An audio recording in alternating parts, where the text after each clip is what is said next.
Esther chapter 4, verse 13.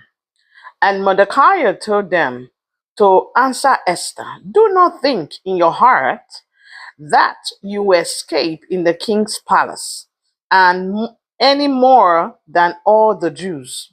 For if you remain completely silent at this time, relief and deliverance will arise for the Jews from another place, but you and your father's house will perish. Yet who knows whether you have come to the kingdom for such a time as this? 15. Then Esther told them to reply to Mordecai. 16. Go, gather all the Jews who are present in Shishon and fast for me. Neither eat nor drink for 3 days, night or day. My maid and I will fast likewise. And so I will go to the king, which is against the law. And if I perish, I perish.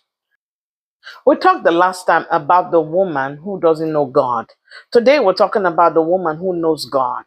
If you look at this verse of scripture, Esther is not supposed to come before the king. It's against the rule. It's against the law. If you show up without the king asking for you, it's death. Vashti was invited by the king himself, but she refused. She was sent away. So the challenge that Esther has now is even greater than Vashti, because now it's not just sending her away, it's her life that is involved.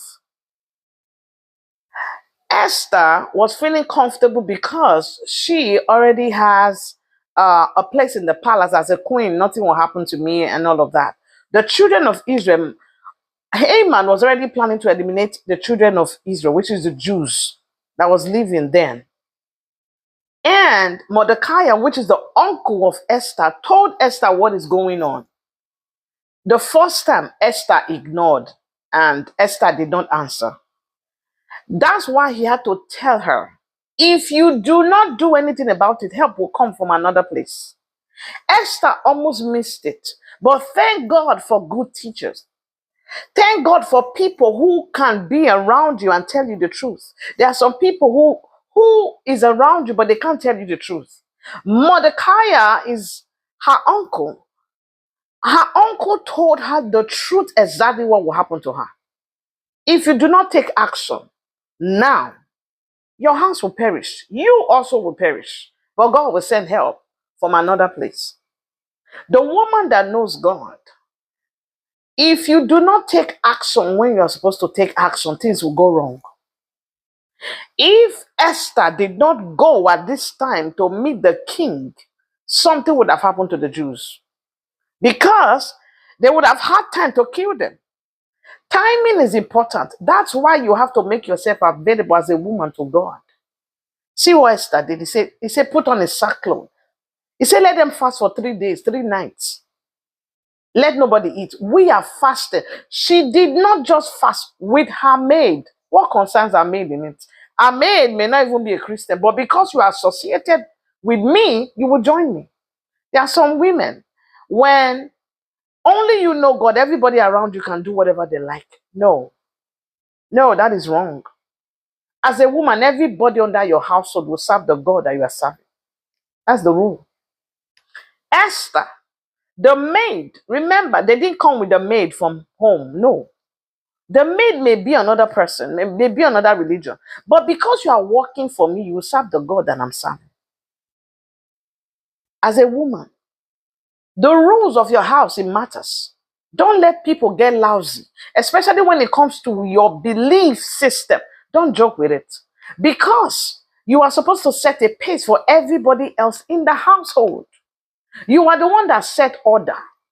The man in the house, you talk about the rules, but you are the one to set it. That everyone who works for you will serve this God. That's how people easily get into witchcraft. Who is in their house? Their maid is a witch or something serving another God. No, Esther said, he said, even I and the maid working with me will do a 3-day fast. What concerns the maid? But it shows so, because God is a God of order, it shows that I don't want anything outside my space that is not clean. I don't want anything that would defy what I'm doing. I want it so pure and clean. That's why I said I and the maid. So not when I'm fasting, somebody's eating, somebody's talking, somebody's doing. No, focus. Everybody is fasting. And when they fast and they prayed, she went to the king. She said, if I perish, I perish. The praying woman. You have to be a praying woman. Don't be a lazy woman. Get everyone around you. There are some people, some women, they fast, their children don't fast. Oh, they feel their children is too small. Samuel was a priest already at 7 years old. We have a king that is 8 years old, that ruled God's people 8 years old. So God is using that to show us that nothing is too small to serve me. Some women, they leave their children can't fast. Their children can't do, they give excuse to children. But you will see the children displaying devilish things. And they'll be smiling. Children will not learn the Bible. But you see children, they will know the songs that you play in the house. They will know the dance step in the house that doesn't please God. But they can't study the scripture. They can't memorize scripture. Oh, they are too small. It's only when we come to God, that's when our children is small. When the devil is ravaging them, they are not small. Esther took everybody in the house. So as a woman, take everyone in your house to serve the God that you are serving. No exemption. They all focused and they prayed and God heard. When women pray, God always answers. Be a praying woman. Esther prayed and God answered. That situation in your household, get everyone involved and let's focus and handle it. You will see what God will do. I'll come your way again.